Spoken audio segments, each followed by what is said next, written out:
तो बेटा देखिए, हम लोग लास्ट वीडियो में बात कर रहे थे नर्वस सिस्टम यानी कि तंत्रिका तंत्र के बारे में। और मैंने आपको इसमें बताया था कि जो नर्वस सिस्टम होता है हमारा, जो तंत्रिका तंत्र होता है, वो ब्रेन, स्पाइनल कॉर्ड, नर्व्स, इन सब से मिलकर मतलब 3 प्रकार के बताए थे। CNS, PNS और ANS, मतलब केंद्रीय तंत्रिका तंत्र, परिधीय तंत्रिका तंत्र और स्वायत्त तंत्रिका तंत्र। कल हम लोग बात करते केंद्रीय तंत्रिका तंत्र में, और मैं आपको मस्तिष्क के बारे में यानी कि ब्रेन के बारे में बता रहा था। तो देखिए, ब्रेन को हमने बताया था कि इसके ऊपर ये 3 झिल्लियाँ होती हैं, है ना, जिनको मेनिंज या मस्तिष्क आवरण बोलते हैं, मस्तिष्क झिल्ली बोलते हैं। इनके नीचे ये सॉफ्ट, बहुत ही मुलायम और बहुत ही कॉम्प्लेक्सिव, है ना, ये आपका ब्रेन होता है। ब्रेन के हमने 3 पार्ट्स में डिवाइड किया था उसको। एक तो था कौन सा, फोर ब्रेन, मिड ब्रेन और हिंड ब्रेन, मतलब अग्र मस्तिष्क, मध्य मस्तिष्क और पश्च मस्तिष्क। तो अग्र मस्तिष्क के बारे में हम लोग चर्चा कर रहे थे, और मैंने आपको उसमें बताया था कि जो अग्र मस्तिष्क होता है उसमें एक तो प्रमस्तिष्क होता है, थैलेमस होता है और हाइपोथैलेमस होता है। ये तीनों मिलकर के अग्र मस्तिष्क बनाते हैं। कल मैंने इसके बारे में आपको बता दिया था। आज हम बात करते हैं मिड ब्रेन की। मिड ब्रेन यानी कि मध्य मस्तिष्क। तो सबसे पहली बात, मध्य मस्तिष्क मस्तिष्क का सबसे छोटा पार्ट होता है ना। It is the smallest part of brain. जो मिड ब्रेन होता है ये मस्तिष्क का यानी कि ब्रेन का स्मॉलेस्ट पार्ट होता है। And it consist of 4 lobes. Means जो मिड ब्रेन होता है ये 4 पिंडों का बना होता है। 4 पिंड होते हैं इसमें, ऊपर 2 पिंड और नीचे 2 पिंड। ठीक है बेटा। तो ये आपका मिड ब्रेन है। तो इसमें 4 पिंड होते हैं, ऊपर के 2 पिंड। ऊपर के अपर 2 lobes controls visuality sense. Visuality आप जानते हैं ना, देखने की क्रिया को।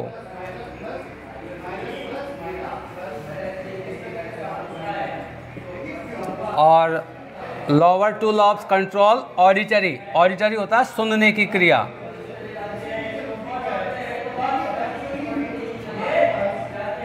तो इस तरह से जो मिड ब्रेन होता है, मध्य मस्तिष्क,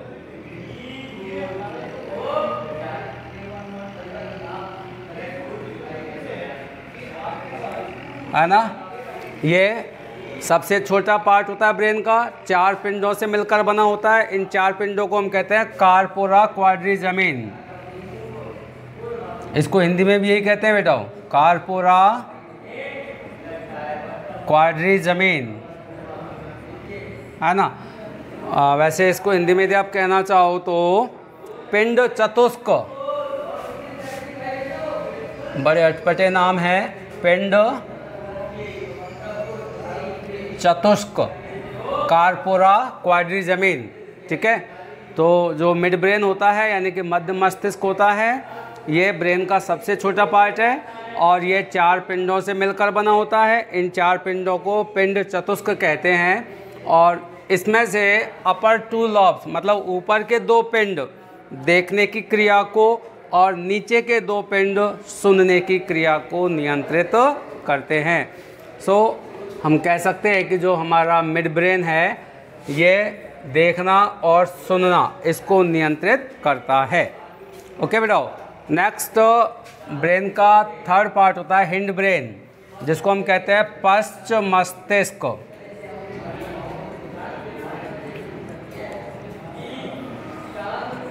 ठीक है बेटा, हिंड ब्रेन। अब हिंड ब्रेन जो होता है, it is the 2nd largest part of brain. मतलब सबसे बड़ा पार्ट तो मैंने आपको बताया था अग्र मस्तिष्क होता है, 4 ब्रेन। उसके बाद साइज का यदि बात आती है तो उसके बाद 2nd नंबर पे कौन सा आता है, पश्च मस्तिष्क यानी कि हिंड ब्रेन।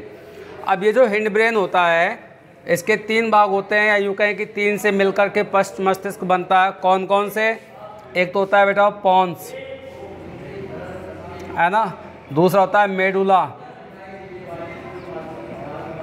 और तीसरा होता है सेरिबेलम। सेरिबेलम को कहते हैं अनुमस्तिष्क।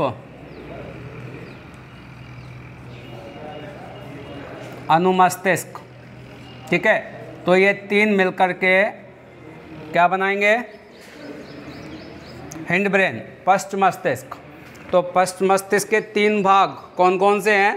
पोन्स, मेडुला एंड सेरिबेलम, मतलब पोन्स, मेडुला और अनुमस्तिष्क। अब इनके बारे में हम लोग जान लें कि ये क्या क्या कार्य करते हैं। सबसे पहले पोन्स, देखिए, it control rate of respiration.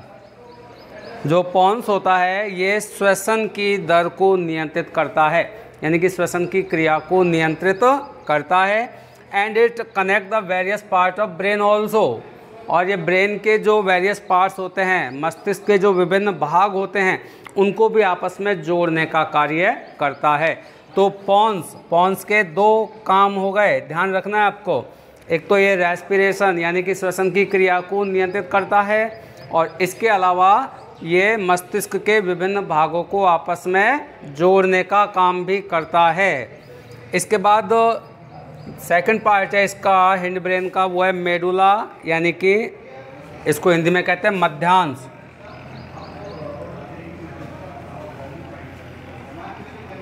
मध्यांश, ठीक है ना। तो जो मेडुला होता है ये आपका इनवॉलेंटरी एक्शंस को कंट्रोल करता है। मैंने आपको लास्ट वीडियो में बताया था इनवॉलेंटरी एक्शंस क्या होते हैं, जिन पर आपका कंट्रोल नहीं होता। मीन्स हिंदी में कहेंगे इनको अनैच्छिक क्रियाएं। अनैच्छिक क्रियाएं जो आपकी मर्जी से नहीं चलती, आप अपनी मर्जी से इन्हें चालू और बंद नहीं कर सकते, ऐसी क्रियाओं को कहते हैं अनैच्छिक क्रियाएं। तो इन अनैच्छिक क्रियाओं को मीन्स इनवॉलेंटरी एक्शंस को कौन कंट्रोल करता है? मेडुला। कौन कौन सी हैं ये अनैच्छिक क्रियाएं? डाइजेशन ऑफ फूड, भोजन का पाचन, ब्लड सर्कुलेशन, रक्त परिसंचरण, एक्सक्रिएशन, उत्सर्जन, श्वसन, ठीक है ना, ब्लड प्रेशर। तो ये सारी क्रियाएं जो इनवॉलेंटरी एक्शंस होती हैं, इनको मेडुला यानी कि मध्यांश नियंत्रित करता है। इसके अलावा ये जो मेडुला होता है ये कुछ वॉलेंटरी एक्शंस, कुछ ऐच्छिक क्रियाओं को भी नियंत्रित करता है। और वो ऐच्छिक क्रियाएं कौन कौन सी हैं? कफिंग मतलब खांसना, स्नीजिंग छींकना, वॉमिटिंग उल्टी करना, एंड इनगल्फिंग निगलना, ठीक है ना। Coughing, sneezing, vomiting and engulfing मतलब खांसना, छींकना, उल्टी करना और निगलना, इन क्रियाओं को भी मेडुला ही नियंत्रित करता है। ध्यान रखना ये बहुत इम्पोर्टेंट है, क्योंकि ऐच्छिक क्रियाओं को कौन नियंत्रित करता है? वैसे ऐच्छिक क्रियाओं को जो वॉलेंटरी एक्शंस होती हैं उनको कौन कंट्रोल करता है, पता है आपको? सेरिब्रम, जिसको कहते हैं प्रमस्तिष्क। ये आपने जितनी भी ऐच्छिक क्रियाएं होती हैं उनको नियंत्रित करता है, लेकिन कुछ ऐच्छिक क्रियाएं हैं ये जिनको प्रमस्तिष्क नियंत्रित नहीं करता। इनको नियंत्रित कौन करता है? मेडुला, मध्यांश। अब इसके अलावा मध्यांश का एक और महत्वपूर्ण कार्य है, वो है spinal cord develop from the last part of medulla. मतलब जो स्पाइनल कॉर्ड है यानी कि मेरुरज्जु, मेरुरज्जु, ठीक है ना, ये आपकी कहाँ से डेवलप होती है, कहाँ से विकसित होती है? मेडुला के लास्ट पार्ट से। देखिए ये मेडुला है और ये जो नीचे आ रहा है ना, ये अभी आपके गर्दन से होते हुए कमर तक जाएगी। इसको कहते हैं मेरुरज्जु, स्पाइनल कॉर्ड। तो ये स्पाइनल कॉर्ड कहाँ से डेवलप हुई है? मेडुला से, यानी कि मध्यांश से डेवलप होती है। तो यहाँ पे आपका मेडुला ख़त्म। और अब हम बात करते हैं पश्च मस्तिष्क हिंड ब्रेन के लास्ट पार्ट की, और वो है सेरिबेलम। इसको हिंदी में कहते हैं बेटा हो अनुमस्तिष्क। अनुमस्तिष्क, ओके। तो सेरिबेलम का सबसे इम्पॉर्टेंट काम होता है क्या? It control the muscles and maintain the body balance and body posture. मतलब ये हमारे शरीर की जो मांसपेशियां होती हैं उनको नियंत्रित करके शरीर का संतुलन बनाने का काम करता है। तो ध्यान रखना ये एक सिंपल वॉकिंग से अलग होता है। वॉकिंग में टहलना, या चलना, इसको तो कंट्रोल कौन करेगा? प्रमस्तिष्क, क्योंकि ये ऐच्छिक क्रिया है। आप चाहो तो चलो, चाहो तो मत चलो, ठीक है। तो चलना या टहलना, तो इस क्रिया को तो नियंत्रित करेगा प्रमस्तिष्क यानी कि सेरिब्रम। लेकिन जब बात बॉडी बैलेंस की आती कि आपसे कहा जाए कि आपको एक रस्सी पे चलना है, ठीक है, तो उस वक्त चलने से ज़्यादा ज़रूरी क्या हो जाता है? बैलेंस बनाना, ठीक है ना। तो एक रस्सी पे चलते टाइम जो आपके बॉडी का बैलेंस बन रहा है वो काम किसका होता है? सेरिबेलम का, यानी कि अनुमस्तिष्क का। तो इस तरह से बेटा ये आपका ब्रेन यानी कि CNS केंद्रीय तंत्रिका तंत्र में मैंने आपको बताया था ब्रेन और स्पाइनल कॉर्ड से मिलकर बनता है।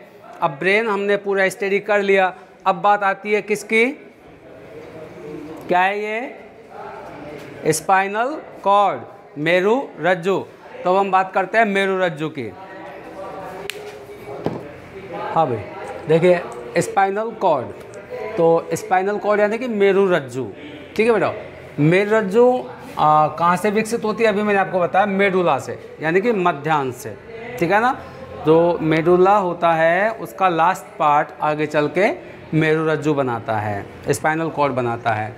It is situated in backbone, जो आपकी बैकबोन है मीन्स रीढ़ की हड्डी, वर्टिब्रल कॉलम जिसको हम कहते हैं, उसमें नेक से लेकर के वैस्ट तक यानी कि गर्दन से लेकर के कमर तक, ठीक है ना, गर्दन से लेकर के कमर तक रीढ़ की हड्डी के बीचों बीच ये पाई जाती है।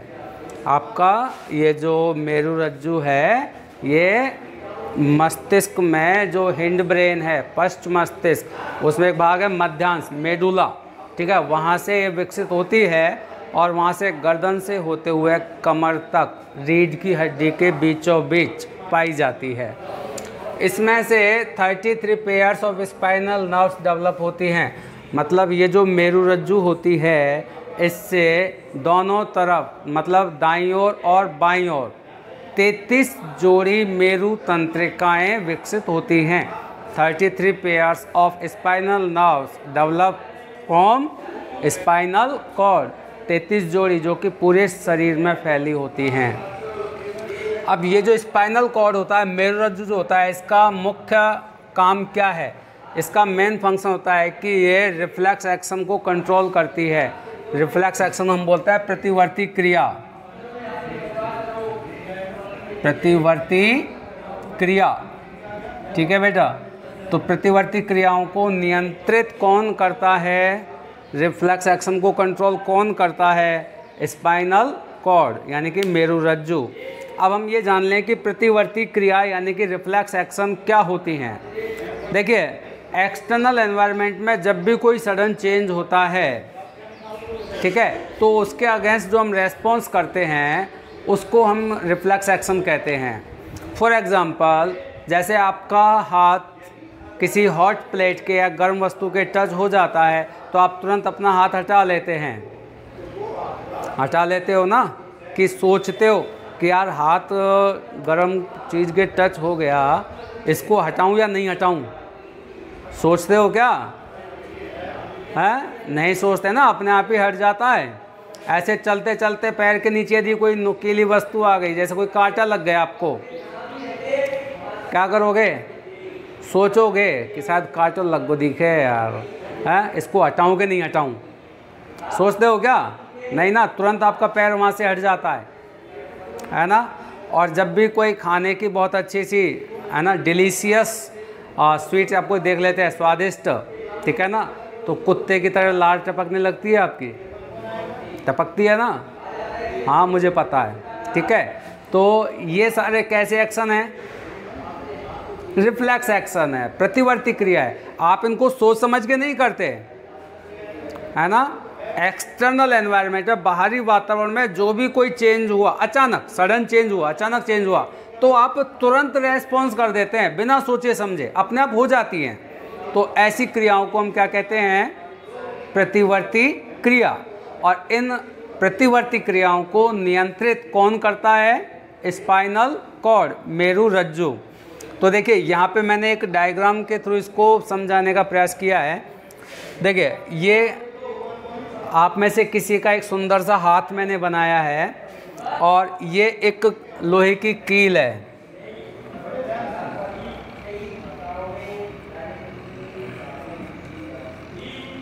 आयरन नेल, ठीक है ना, लोहे की कील है और ये सपोज करो इस हाथ में चुभ गई है, तो यहाँ से ये जो एक्सटर्नल एनवायरनमेंट में सडन चेंज हुआ, अचानक चुभी है, ठीक है ना, तो इसकी ये जो सूचना इंफॉर्मेशन स्टिमुलस के फॉर्म में सेंसरी नर्व्स के थ्रू कहाँ पहुँचेगी, जो रीढ़ की हड्डी में आपकी मेरुरज्जु है वहाँ पर पहुँचेगी, ठीक है ना।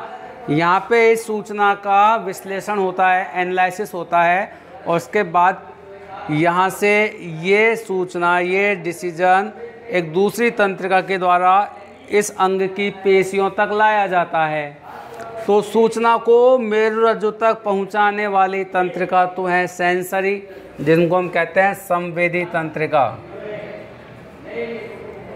क्या बोलते हैं इनको, संवेदी तंत्रिका। और निर्देशों को वापस अंगों तक लाने वाली जो तंत्रिका होती है इसको कहते हैं मोटर नर्व, यानी कि प्रेरक तंत्रिका। प्रेरक तंत्रिका। तो इस तरह से इस इंफॉर्मेशन को, इस सूचना को, इस उद्दीपन को मेरुरज्जु तक पहुंचाएगा कौन, संवेदी तंत्रिका, और मेरुरज्जु से संबंधित अंग तक लाएगा कौन, प्रेरक तंत्रिका, ठीक है। तो जब ये यहाँ पे इंफॉर्मेशन आती है तो उसके बाद क्या होता है कि ये जो पेशियाँ, मसल्स जो हैं, ये अपने अंदर प्रोटीन की अमाउंट को, यानी कि प्रोटीन की मात्रा को परिवर्तित कर लेती है और संकुचित हो जाती है। उससे क्या होगा कि पेशियाँ अपनी जगह से हट जाएंगी, संकुचित हो जाएंगी, ठीक है, ऑटोमेटिक। तो इस तरह से आप अपना हाथ वहाँ से खींच लेते हैं या हट जाता है, यूँ कहें तो इन क्रियाओं को हम कहते हैं रिफ्लेक्स एक्शन, ठीक है बेटा। तो इस तरह से ये स्पाइनल कॉर्ड भी आपका हो गया पूरा, यानी कि आपका जो CNS है, केंद्रीय तंत्रिका तंत्र, ये हो गया पूरा। अब हम बात करते हैं दूसरा जो है वो आपका PNS, second part of nervous system, तंत्रिका तंत्र का दूसरा प्रकार PNS, पेरिफेरल नर्वस सिस्टम, जिसको हिंदी में कहते हैं परिधीय तंत्रिका तंत्र, परिधीय तंत्रिका तंत्र। और मैंने अपने पिछले वीडियो में आपको बताया था कि ये जो PNS होता है ये किस किस से मिलकर बनता है,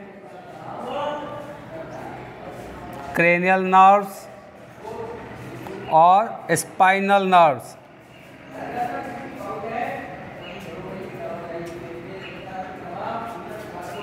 क्रेनियल और स्पाइनल। क्रेनियल नर्व्स होती हैं कपाल तंत्रिकाएं, कपाल तंत्रिका है ना, और स्पाइनल नर्व्स होती है, अभी बताया था, मेरु तंत्रिका, मेरु तंत्रिका, ठीक है ना। तो क्रेनियल नर्व्स तो होती है 12 जोड़ी, 12 पेयर, और मेरु तंत्रिका भी बताई थी कितनी, 33 पेयर, 33 जोड़ी। तो 12 जोड़ी कपाल तंत्रिका और 33 जोड़ी मेरु तंत्रिका, ठीक है ना। इनसे मिलकर के बनता है आपका परिधीय तंत्रिका तंत्र। सॉरी यार, 33 नहीं होती, 31 जोड़ी,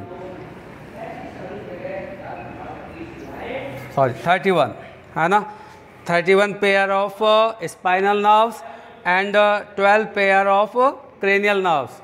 इनसे मिलकर के आपका PNS means peripheral nervous system बनता है, कि परिधीय तंत्रिका तंत्र बनता है।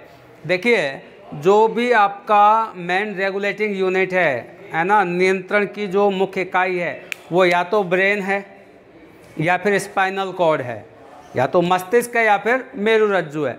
लेकिन ये सब काम कब करेंगे, जब इन तक कोई सूचना पहुंचेगी, भाई स्टिमुलस इन तक पहुंचेगा तभी तो ये किसी अंग की क्रिया को नियंत्रित करेंगे। अब ये तो किसी अंग के पास जाएंगे नहीं कि भाई ब्रेन चलो आज सोच लेगा क्या चलो आमाशय के पास जाके आते, उसको कोई समस्या तो नहीं है। ब्रेन आएगा क्या?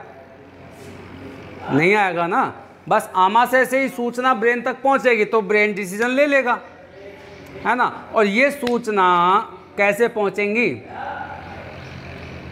मस्तिष्क तक या मेरु रज्जु तक ये इन्फॉर्मेशन या जो स्टिमुलस होते हैं, उद्दीपन जो होते हैं, ये कैसे पहुंचेगा? डेफिनेटली इनके थ्रू पहुंचेगा। या तो वो क्रेनियल नर्व्स पहुंचाएंगी या फिर स्पाइनल नर्व्स पहुंचाएंगी, क्योंकि पूरे शरीर में इन्हीं का जाल है ना।